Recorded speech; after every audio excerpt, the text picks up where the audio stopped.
नमस्कार, डॉक्टर सर्वेश कुमार सुयस, कानपुर संवाद news network. आज के राष्ट्रीय समाचार बुलेटिन में आपका स्वागत है। चुनाव आयोग ने मतदाता सूची को आधार कार्ड से जोड़ने का प्रस्ताव केंद्र सरकार के विधि एवं न्याय मंत्रालय को सौंपा था।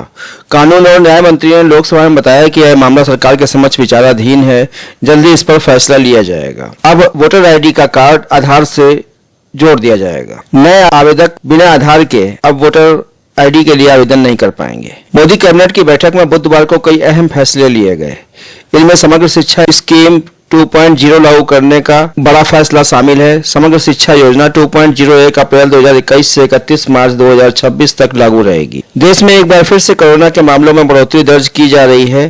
केरल में सबसे ज्यादा मरीज मिल रहे हैं। पिछले 24 घंटे में कोरोना के नए मामलों का आंकड़ा एक बार फिर 40,000 के पार पहुंच गया है।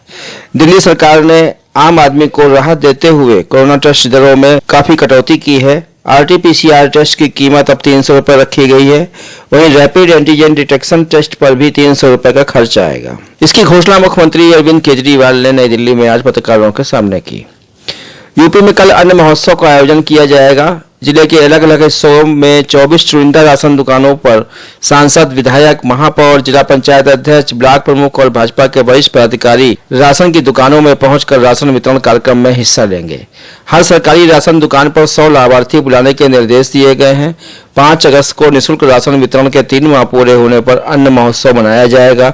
इस दौरान अनाज लेने वालों को योगी सरकार की फोटो छपा झोला भी दिया जाएगा। प्रधानमंत्री नरेंद्र मोदी प्रदेश के 10 चुनिंदा जिलों के लाभार्थियों से इस मौके पर वीडियो कॉन्फ्रेंसिंग के जरिए बात भी करेंगे। कानपुर क्राइम ब्रांच ने बुधवार को फर्जी जमानतदार के जरिए 7 अपराधियों की जमानत लेने वाले गिरोह का पर्दाफाश कर 5 आरोपियों को गिरफ्तार किया। पंजाब के पठानकोट में रणजीत सिंह सागर डैम में हेलीकॉप्टर दुर्घटना में मारे गए लापता पायलटों की तलाश अभी भी जारी है। 24 घंटे बीत जाने के बाद भी दोनों पायलटों का अभी तक कोई पता नहीं चला है। 200 फीट गहरी रणजीत सागर झील में उतरी गोताखोरों की विशेष टीम ने अब पानी के अंदर दोनों की तलाश शुरू कर दी है। सेना के पैरा कमांडो और जवान मौके पर मौजूद हैं। हेलीकॉप्टर के पायलट लेफ्टिनेंट कर्नल AS बाड़ और सह पायलट कैप्टन जयंत जोशी हादसे के बाद लापता चल रहे हैं। दिल्ली से स्पेशल सर्च टीम बुलाई गई है जो मौके पर मौजूद है। बांग्लादेश में एक शादी समारोह में आकाशीय बिजली गिरने ऐसा कहर ढाया कि पल भर में खुशियां मातम में बदल गईं। इस हादसे में 16 लोगों की मौत हो गई, दर्जनों लोग घायल हैं। यह हादसा चपैन नवाबगंज जिले के शिवगंज में हुआ। यहां नदी में तैरती नावों पर एक शख्स की शादी की पार्टी चल रही थी। अचानक आंधी के साथ जब बरसात शुरू हो गई तो ये लोग नाव छोड़कर किनारे की तरफ आने लगे। तभी गिरी आकाशीय बिजली ने सब कुछ पल भर में खाक कर दिया और 16 लोगों की मौत हो गई तथा दर्जनों घायल हो गए। देश में राष्ट्रव्यापी टीकाकरण अभियान के तहत अब तक 48 करोड़ 52 लाख टीके लगाए गए हैं। देश में स्वस्थ होने की दर 97.37% हो गई है।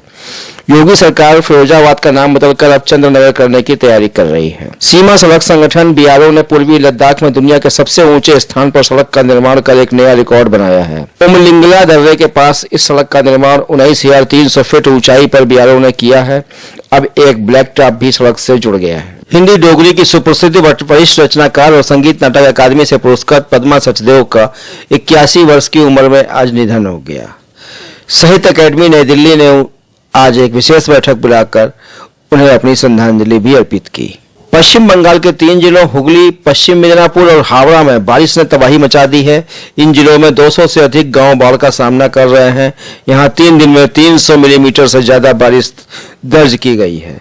10 जगह नदियों के तटबंध टूट गए हैं, जिससे रिहायशी इलाकों में पानी भर गया है। 3 दिन से बिजली बंद है। सेना ने मोर्चा संभाल लिया है। घाटल की उप जेल में पानी भर गया है। यहां बंद 63 कैदियों को जेल से हटाकर मिदनापुर के केंद्रीय कारागार में भेज दिया गया है। वहीं मध्य प्रदेश में चंबल नदी इस समय उफान पर है। उसके साथ ही सिंध नदी ने भी अब उफान मारना शुरू कर दिया है, जिसके चलते मध्य प्रदेश में अब तक 5,000 लोगों को रेस्क्यू करके बाढ़ग्रस्त इलाकों से वायुसेना के जवान बाहर लाए हैं। वायुसेना वहां दिन रात रेस्क्यू ऑपरेशन चला रही है। प्रदेश के प्राथमिक स्कूलों में बच्चों की पढ़ाई के साथ ही श्रमिकों की कमाई भी हो सकेगी। ऑपरेशन कायाकल्प के तहत प्राइमरी स्कूलों में स्मार्ट क्लास के साथ किचन वाटिका भी तैयार की जाएगी। राजस्थान के बूंदी जिले के नौघाट में एक बिल्डिंग गिरने से 7 लोगों की मौत हो गई है। यह मकान भारी बरसात से ढहा है। जिस समय यह मकान गिरा उसमें रह रहे सभी लोग गहरी नींद में सो रहे थे। रेस्क्यू ऑपरेशन जारी है। कई लोग अभी लापता हैं। पेगासस जासूसी मामले पर संसद में लगातार गतिरोध जारी रहा। सरकार के घेरने के लिए विपक्ष लगातार रणनीति बनाने में जुटा रहा। वहीं किसान के मुद्दों पर कई विपक्षी सांसद संसद के बाहर और भीतर प्रदर्शन करते रहे। मंगलवार को लोकसभा और राज्यसभा की कार्यवाही शुरू होते ही विपक्षी सांसदों ने नारेबाजी की और हाथों में पोस्टर लेकर वेल तक पहुंच गए, जिसके चलते दोनों की कार्रवाई दिन भर के लिए स्थगित कर दी गई। शाम को लोकसभा में नारियल विकास बोर्ड संशोधन विधेयक 2021 पारित हो गया। वहीं राज्यसभा में भारतीय विमानपत्तन आर्थिक नियामक प्राधिकरण संशोधन विधेयक 2021 को आज पारित कर दिया गया।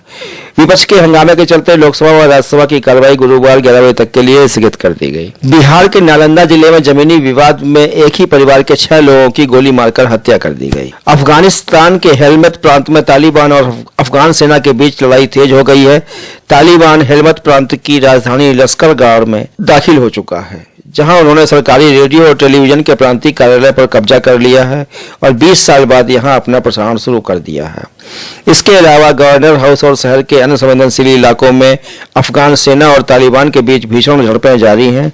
तस्कर गाह की सभी सरकारी इमारतों पर तालिबान ने कब्जा कर लिया है। भारतीय महिला हॉकी टीम टोक्यो ओलंपिक के सेमीफाइनल में अर्जेंटीना से 2-1 से आज हार गई।